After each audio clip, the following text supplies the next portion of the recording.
L'intitulé de cette C2 est le suivant. Après avoir présenté le document, vous montrerez comment les différents niveaux de vie influencent les dépenses des ménages.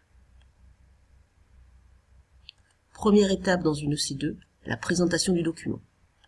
Il faut donc indiquer la nature du document. Ici, c'est un graphique. Puis la source.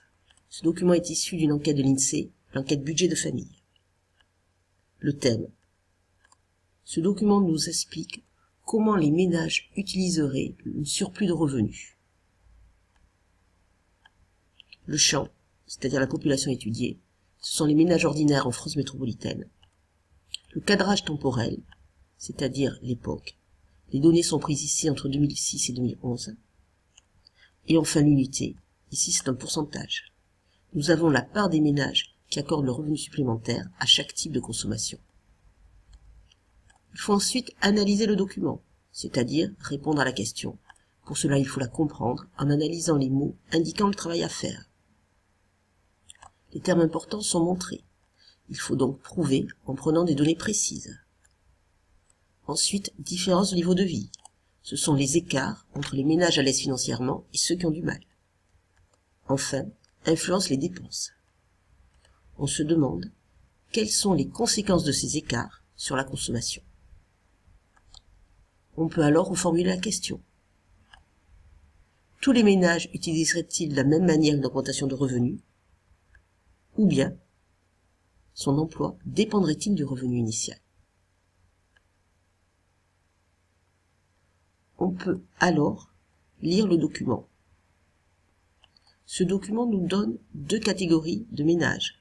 Les ménages en difficulté financière et les ménages à l'aise financièrement. Ensuite, ce document va nous donner pour chaque type de ménage le pourcentage de ménages qui affectent le surplus de revenus à chaque type de consommation en 2006 et 2011. La clé de lecture est relativement facile puisqu'elle est donnée en notes. On peut alors prendre une autre donnée et lire le chiffre pour 2011 pour l'épargne pour les ménages à l'aise financièrement. En 2011, 25% des ménages aisés épargneraient davantage si leurs ressources augmentaient de 10%. On peut alors comparer l'utilisation possible d'un supplément de revenus selon l'année et le niveau de vie. Pour répondre à la question, on va montrer que les dépenses de consommation sont très variables selon le niveau de vie. En effet, on se rend compte que si les ressources augmentaient, très peu de dépenses supplémentaires communes apparaîtraient. En revanche, on note des différences importantes dans l'octroi des ressources financières supplémentaires. En effet, très peu d'utilisation commune de surplus de ressources.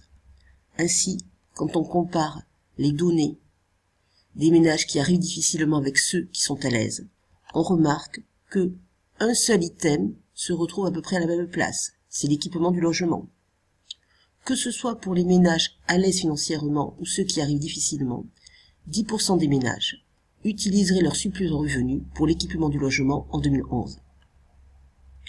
En revanche, on note des différences importantes dans l'utilisation d'une augmentation du revenu.